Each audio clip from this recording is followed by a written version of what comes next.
My mother smirked. "You're single. You can start over anywhere."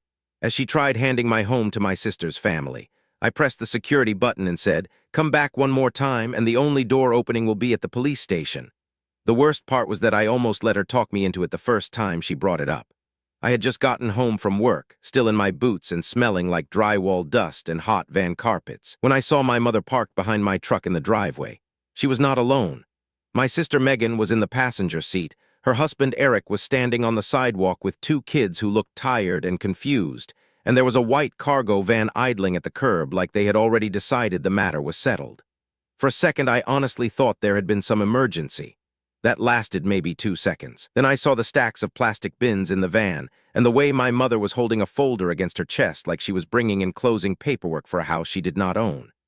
I lived in a 3-bedroom ranch outside Columbus, Ohio, in a neighborhood full of old maples, chain-link fences, and people who still waved when they walked their dogs. It was not a fancy house. It was not a big house.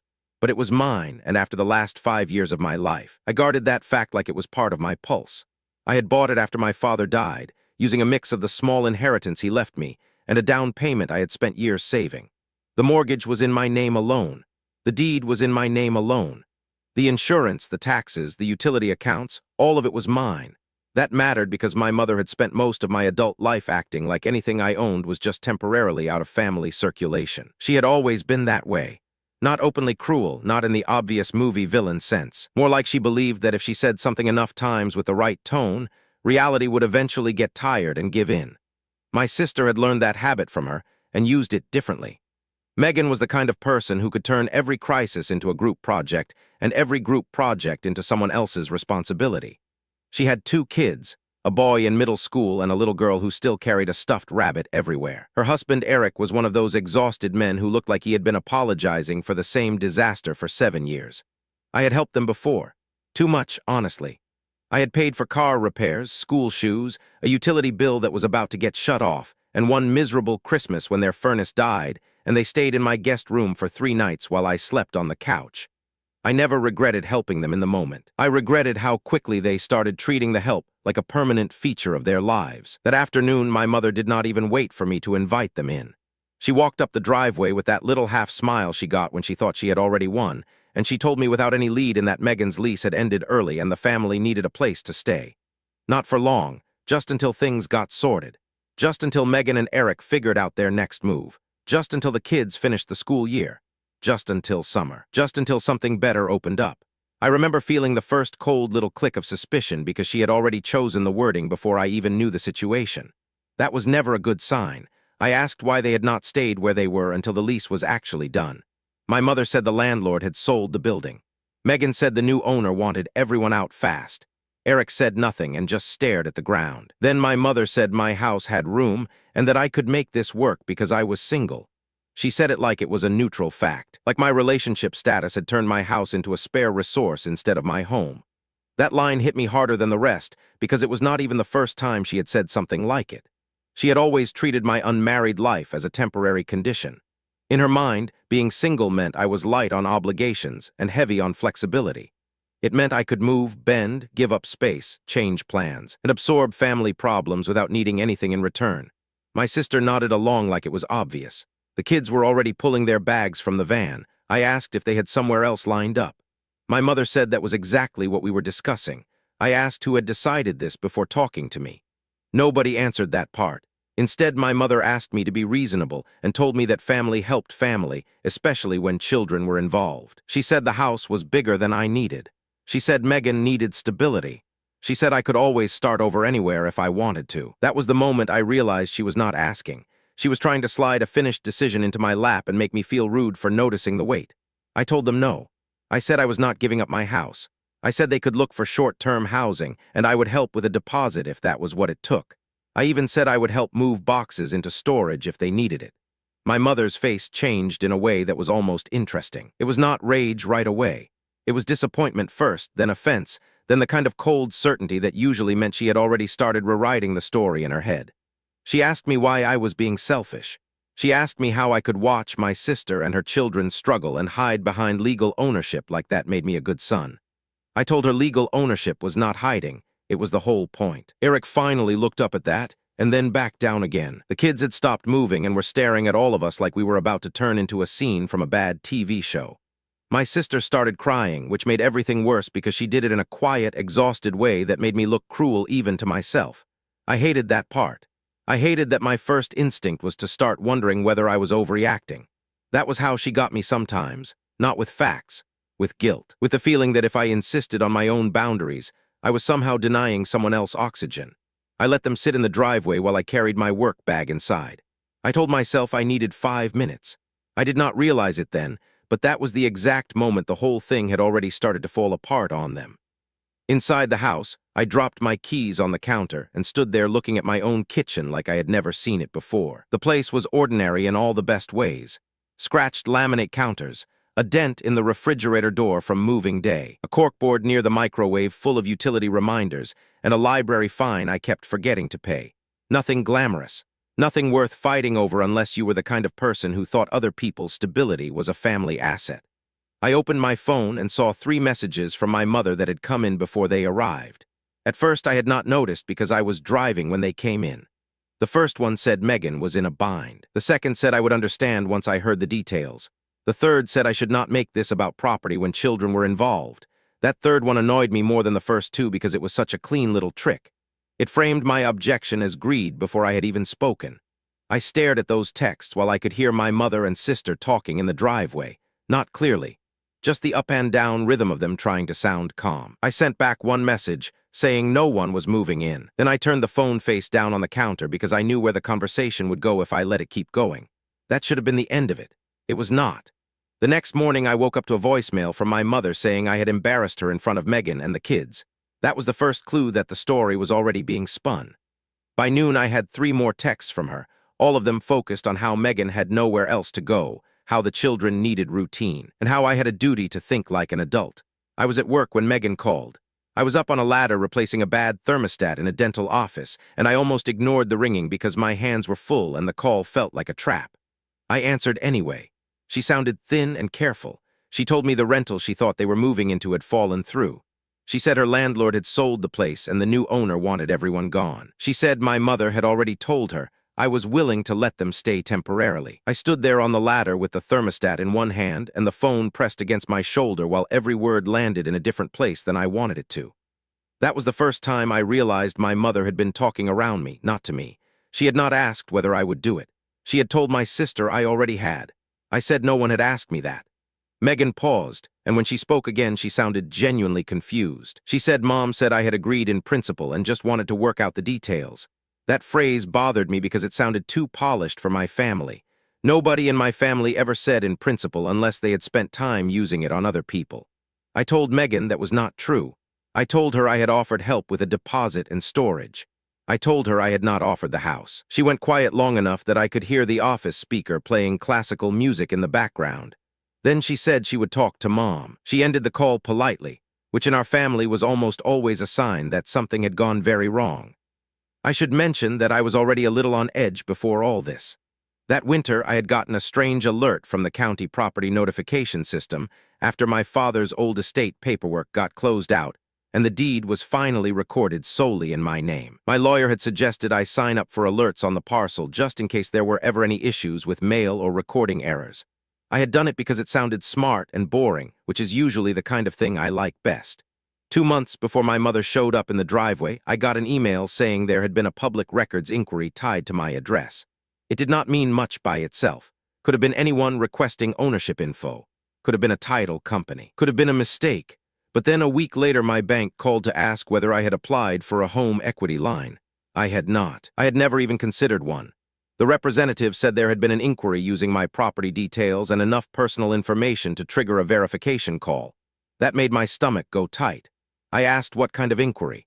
She said a preliminary one, not an approved loan, not money taken, just a check to see what was possible. She told me to freeze my credit and watch for any mail I did not recognize. I did both the same afternoon. I also called the title company that had handled my purchase. They said nobody from their office had requested anything.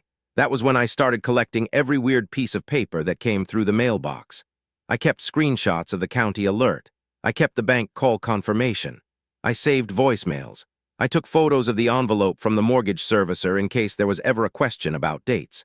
I did not know exactly what I was looking for. I just knew I did not like the shape of it. At the time, I thought maybe somebody had tried to run a scam connected to property records in my neighborhood. That happened. People use public information to test names, addresses, and fake loan applications all the time. I did not think my own mother was involved. I am not proud of that, but it is true. I thought she was being pushy and entitled, not criminal. I thought she was trying to force a family arrangement, not arrange anything behind my back. That was my mistake. A week after the driveway scene, I came home to find a manila envelope taped to my front door. It was from a local mobile notary service. Inside was a photocopy of a quitclaim deed with my name at the top and Megan's at the bottom, where a grantee would usually be listed. It was unsigned. The notary line was blank, but the packet also included a cover sheet with instructions for how to finalize a transfer once all parties were present. I stared at it on my kitchen table for so long that my coffee went cold. The address on the packet was mine. The contact number at the top belonged to my mother's best friend, the one who used to do tax prep out of a strip mall office and had a habit of calling herself a notary like it was a professional title instead of a side hustle. I called the number. It went to voicemail. I left a message saying no one had my permission to prepare or deliver transfer paperwork for my house. Then I called the county recorder's office. A clerk there told me there had been no filing yet. That at least was a relief. She also told me that if someone was trying to transfer property, I should make sure any paperwork was reviewed by a real title professional and not just passed around at the family kitchen table. That last part sounded so specific that I knew this was not the first time she had given that advice. By then, I was no longer pretending it was all a misunderstanding. I called my lawyer the next morning. He had handled the estate work after my dad died and knew my family well enough to sound unsurprised when I told him what was happening. He told me not to sign anything. He told me to keep every text. He told me to stop taking unscheduled calls from my mother if I could help it. He also told me to keep my tone calm and my facts organized because manipulative people often get sloppy when they realize they are not getting instant emotion in return. That turned out to be excellent advice. For about 3 days, I did nothing except work, sleep, and print records. I pulled the deed. I pulled the mortgage statement. I pulled the tax records. I printed the county alert. I organized the texts from my mother and sister into a folder on my laptop. I even wrote down every time my mother had mentioned the house in the past year because there had been a lot of little comments that I had previously brushed off. Comments about too much empty space. Comments about how the guest room could be turned into something more useful. Comments about how I was not planning to stay single forever and should think about what happened when a family changed. Comments like that are easier to ignore when you have a calm life. They are much harder to ignore when somebody has already mailed you a quitclaim packet.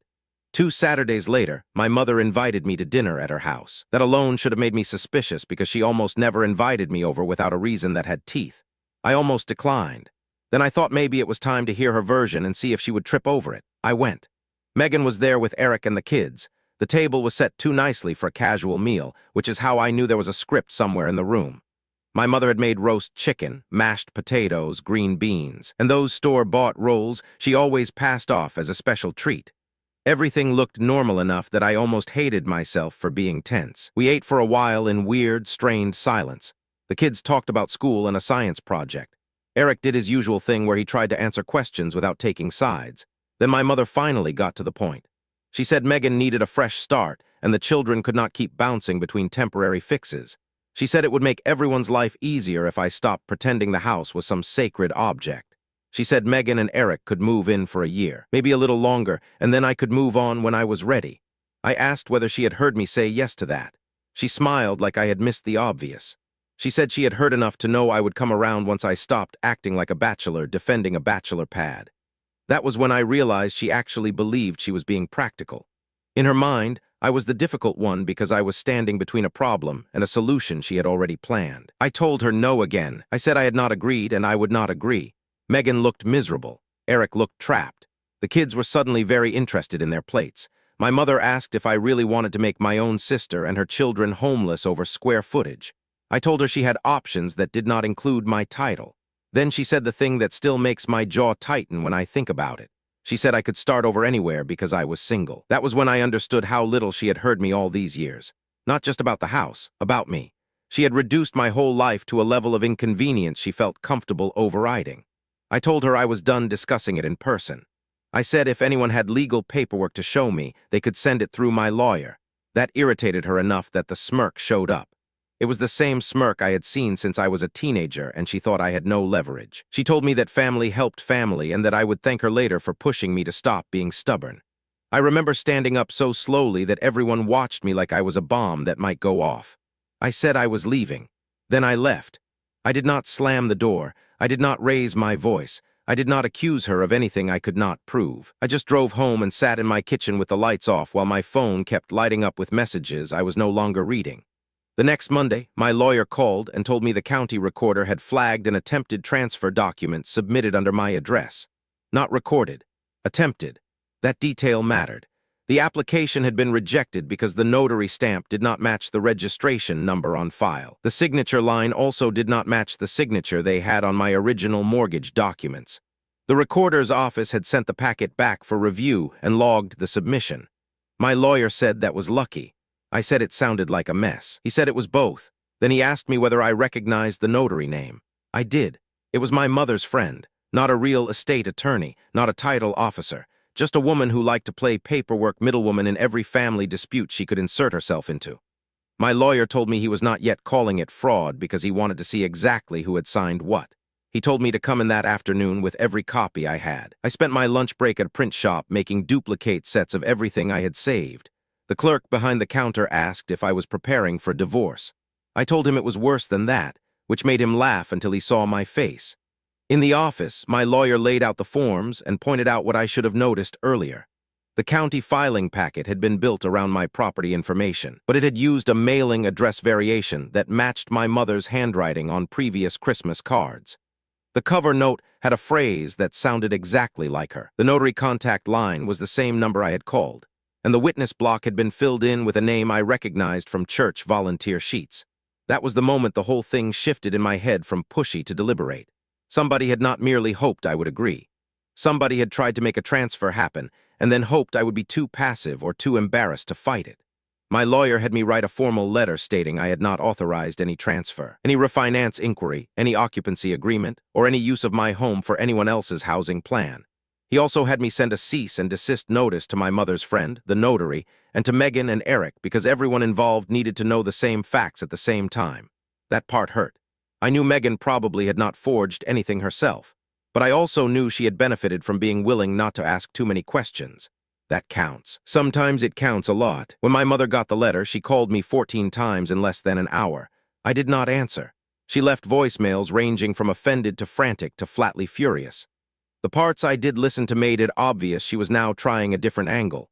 Not that she had lied, that I had misunderstood, that she was only trying to protect the kids, that Megan was already under too much pressure, that I was making a family crisis into a legal one. That last sentence actually made me laugh out loud because she said it like the legal part was my choice. By then I had also started paying more attention to the house itself.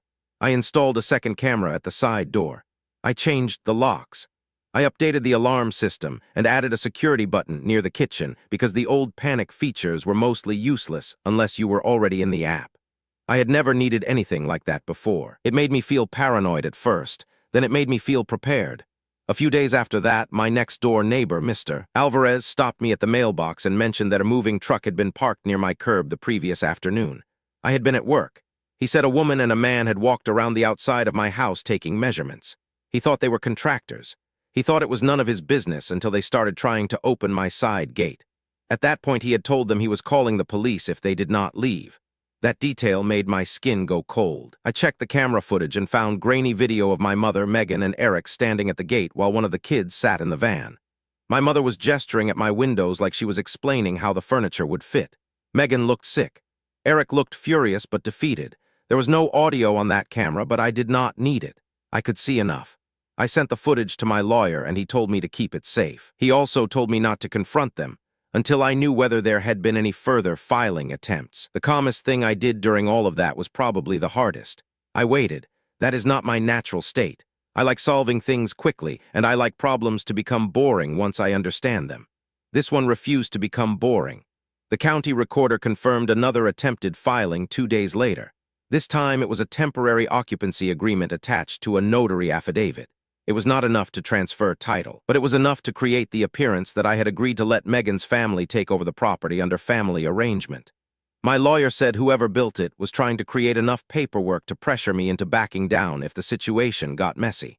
The sad part was how ordinary that kind of manipulation looked once he explained it. No fake bank heist. No dramatic burglary. Just paperwork stacked in the wrong order by people who counted on family guilt to do the rest. At that point, I decided it was time to let the truth show up in the room with everyone else. I texted my mother that we needed to meet at my house on Saturday afternoon. I told her to bring everyone who thought they had a claim on it. That included Megan and Eric. I did not explain why. She replied almost instantly, which told me I had caught her in the middle of planning something. Saturday came hot and sticky, one of those Ohio summer days where the air feels thick enough to chew. I had spent the morning cleaning the house, not because I thought it mattered aesthetically, but because I wanted no one to be able to distract from the actual facts by pretending I lived like a bachelor disaster. I wanted the place to look like what it was. A maintained, paid-for occupied home. I had the deed copy on the kitchen table. I had printed the mortgage statement. I had the county filing rejection letters. I had the camera footage on a laptop. I had my phone charged. I had the alarm armed. And I had my lawyer on standby in case things got legally ugly enough to require immediate advice. My mother arrived first, then Megan and Eric. Then, to my complete lack of surprise, a white moving truck pulled up behind them. That was when I knew they still thought this was going to end with me giving in. My mother walked in like she owned the air. She said the kids were staying in the van for a minute because she did not want them upset. Then she told me I had gone too far involving lawyers. I said I had involved lawyers after someone tried to create paperwork around my property without permission. She gave me that smirk again, but this time it looked less confident. She told me it was just a family solution and that I was acting like a tenant instead of a son. I pointed at the deed and told her the difference between a tenant and an owner was not difficult to understand. Megan looked at the papers before anyone else touched them. That was the first crack I saw in her face. She asked why there were county rejection notices. I told her because someone had submitted transfer and occupancy paperwork I never authorized. She turned to my mother so fast it was almost painful to watch. I do not think Megan had really understood how far this had gone. I think she had believed there was some kind of half-agreement, some family trick, some informal expectation that could be patched over later. That changed when she saw the paperwork. My mother, of course, did what manipulative people always do when the room starts to tilt. She tried to make confusion look like an administrative problem. She said the notary had probably gotten things mixed up. She said she was only helping Megan with options. She said I was overreacting and embarrassing everyone. I opened the laptop and showed them the camera footage of them at my side gate the day before. Nobody spoke for a full 10 seconds. The silence was so complete I could hear the air conditioner kicking on. Megan looked at the screen and then at my mother. Eric's face went red. The kids were still outside and thankfully out of the room because they did not need to hear what came next. My mother said she had been trying to help me understand how much space was going unused. I asked her if she thought a house with a mortgage could be handed over because one son was unmarried and the other daughter had a hard month. She said she never said handover. That was when I finally pressed the security button mounted by the kitchen doorway. It emitted a flat, ugly beep and sent the alert through my monitored system. I said very clearly that they needed to leave my property immediately. I also told them that if they came back one more time, the only door opening would be at the police station. That sentence landed hard enough that even my mother stopped smiling. She did not expect calm. She expected me to yell, and then she could frame me as unstable. She expected me to cave, and then she could frame me as difficult but cooperative. She did not expect me to already have paperwork, footage, and a security alert button waiting for the exact moment her bluff needed to become a record. My mother told me I was being ridiculous. I told her the police had already been informed that I wanted a trespass warning if anyone refused to leave. That was technically true because I had spoken to the non-emergency line an hour earlier after checking the footage. The dispatcher had told me an officer could be sent if I needed to remove people from the property. That call was still fresh in their system. My mother's expression changed when she realized I was not improvising. Megan looked like she might throw up. Eric quietly picked up one of the moving bins and set it back down again, like he suddenly understood that this whole thing had been based on the wrong assumption. Then the police arrived. 2 officers, both calm, both clearly already briefed enough to know this was not a violent situation, but could become one if the wrong person kept pushing. I handed over my driver's license, the deed copy, and the incident notes I had typed up on the laptop. I explained that I owned the home, that no one had permission to move in, and that I believed attempts had been made to create unauthorized property paperwork. One officer looked at the county rejection notices and nodded like he had seen this before. The other asked whether anyone had been threatened or harmed. Nobody had been physically hurt. Emotionally, that was a different story. My mother started talking fast, insisting it was all a family misunderstanding and that I was blowing it out of proportion. The officer asked whether she had been given permission to be there. I said no. He asked whether the movers had permission. I said no. He asked whether the side gate footage was from my camera. I said yes. He asked whether I wanted a trespass warning issued. I said yes. That was the moment my mother finally looked scared, not furious, not offended, scared. Because the room had shifted from family drama to official record, and official record is a place where charm does not work the same way. The officers separated us outside while one of them spoke to the moving truck driver, who had already figured out that he had been hired into the middle of a family disaster and wanted no part of it. Megan kept staring at the ground. Then she finally admitted, in front of the officers and me, that she had believed my mother had already cleared everything with me. She said she had not expected the transfer paperwork to be real. She said she thought it was just for school enrollment and temporary address purposes. That was not a full apology, but it was enough to confirm that my mother had sold her a story. Eric said less, but what he said mattered. He said my mother had told them I was financially secure and that I would rather help than fight. That line almost made me laugh because it was so revealing. She had not just assumed my cooperation. She had built a whole personality for me that made resistance sound unnatural. The officers issued the trespass warning. My mother tried one more time to make me seem heartless. The officer shut that down with a very flat explanation that property ownership and occupancy were not family votes. Then they asked the movers to leave. By the time the truck pulled away, the kids had come out to ask what was happening. That part hurt the most. I had to watch my nephew and niece stand there confused while the adults around them unraveled the mess we had made. I did not yell at them. I did not blame the children. I told them their things were safe and that none of this was their fault. That was the only part of the day that felt easy. Everything else was damage control. After the officers left, my mother tried to stay and keep talking. I told her no. I told her the next communication would go through my lawyer. I also told her I was documenting every contact from that point forward. She looked at me like I had become a stranger. Maybe in her mind I had. Maybe the version of me she preferred was the one who got tired before she did. She left without another word, which was probably the smartest thing she had done all day. The next week was a blur of practical fallout. My lawyer sent certified notices to my mother's friend, the notary, and to my sister and brother-in-law. The county recorder's office confirmed that the attempted filings had been rejected and flagged. My bank placed extra alerts on my mortgage and property profile. I filed a formal police report about the attempted unauthorized property transfer and the suspicious refinance inquiry. The detective assigned to it called me twice, asked for copies of the documents, and told me he could not promise a criminal case would go anywhere without proof of forged signatures or clear intent. But he also said that the paper trail was enough to keep the file open. That mattered. The title company later confirmed that the mobile notary my mother used was not authorized to handle real estate transfer paperwork in the way she had presented herself. That became its own mess. I never found out whether she meant to commit fraud or just thought she could wing it and make it stick after the fact. Honestly, by then I did not care. Intent mattered less to me than the fact that my house had become a target. Megan stopped answering my calls for almost 3 weeks. Then she finally sent a long text saying she had not known the paperwork was being used that way and that she felt sick about the whole thing. She said my mother had told her I was being dramatic because I was lonely and attached to the house itself. That part actually made me feel sad rather than angry because it showed exactly how my mother had reduced me in her own head. Not a person with a mortgage and boundaries. A lonely man clinging to property because he had nothing else. I wrote back that the problem had never been loneliness. It had been consent. If someone cannot understand that, I have learned not to trust their version of family loyalty. A few days after that, Megan asked whether she and the kids could stop by to pick up a couple things she had left in the side bin before the police came. I said yes. When she got there, she looked thinner and older than she had a month earlier. That is what stress does. It strips the style off people. She stood in my kitchen and finally admitted that Mom had told her for weeks that I was being unreasonable, but would fold once everyone was physically there and the kids were visible. She said my mother had already talked about changing school districts, using my address for stability, and making the arrangement look temporary until I gave in. She also said Mom had been the one pushing the paperwork.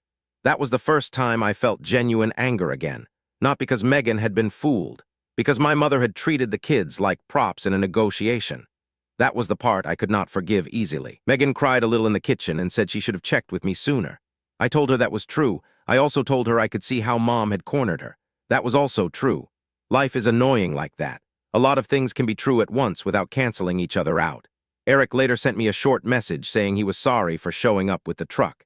He said he had assumed the adults had handled things and that he had not asked enough questions. I appreciated that more than anything my mother said, because it came without a script. As for my mother, she went nuclear in the family group chat. She told everyone I had humiliated her in front of strangers. She said I had endangered Megan's children by leaving them without housing options. She said I had become cold since Dad died and cared more about documents than people. That last line stung because it was designed to. My aunt called me after reading it and asked whether I had really kicked my sister out. I spent nearly an hour explaining what had actually happened. By the end of that call, my aunt had gone from skeptical to angry, and then to disgusted once I sent her the county rejection letter and the camera stills. That was another lesson for me. People who only hear the emotional version of a story will usually believe the loudest person until the paperwork shows up. Once the paperwork shows up, the truth starts doing a lot less talking and a lot more winning. My mother did not apologize, not directly, not honestly. A month later, she sent me a card with no note inside and a check for the exact amount I had spent on the side gate camera and the added alarm equipment. It was one of the most infuriating apologies I have ever received because it was not one. It was a settlement gesture wearing a Hallmark disguise. I cashed the check because I was tired, and because the principle of not letting her control the narrative mattered less than the principle of making her pay for the damage. Around the same time, my lawyer let me know the county had declined to pursue anything criminal on the attempted occupancy agreement because the signatures had not been fully executed and no title had changed hands. He said that was normal. It was still enough to poison the situation. The notary friend lost at least one major client over it, maybe more. My mother never admitted fault, but she stopped talking about the house. That silence told me plenty. She had learned the one lesson she hated most. I had more records than she had confidence. The house itself stayed exactly where it was. Mine. No one moved in. No one got added to the deed. No one got to convert my bedrooms into leverage. I started sleeping better once the case settled into boring legal paperwork. I installed a better deadbolt on the back door. I kept the cameras. I kept the county alert. I also started saying no faster in other parts of my life. That part surprised me. I had not realized how much energy I was spending being available to people who only valued my usefulness. After all this, I still helped my sister, but differently. I helped her review a lease for a small apartment about 20 minutes from my place. I helped her compare utility rates. I helped her figure out a deposit plan. I did not house her. I did not save her from the consequences of trusting our mother. I did not rescue everyone at once just because I had once been willing to absorb the mess. That boundary hurt more than I expected at first. Then it felt like breathing. Megan and I have a cautious relationship now. Not warm exactly, not broken either. She knows I will help when I can, but she also knows she cannot bring me a crisis that depends on me surrendering my house to solve it. Eric is polite. The kids are still kids, which means they mostly just remember that the adults were upset for a while, and then life kept going. My mother still acts like she was the victim of a family overreaction. I have stopped trying to convince her otherwise. That is another thing I learned. There are people who only understand a boundary once it starts costing them access. Until then, they call it cruelty. The funny part is that if I had exploded that day, I probably would have made it easier for her to frame me as unstable and difficult. Instead, I stayed calm.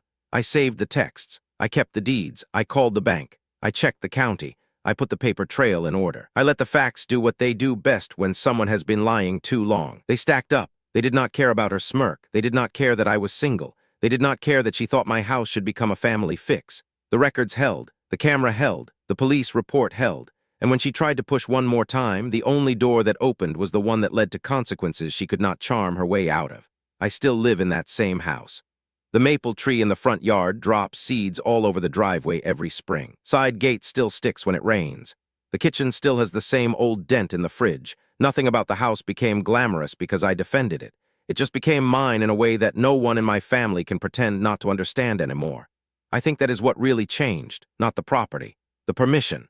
My mother used to act like my life was a waiting room for everyone else's emergencies. Now she knows I keep records. Now she knows I read the paperwork. Now she knows calm is not weakness when it comes with receipts. And honestly, that has been enough.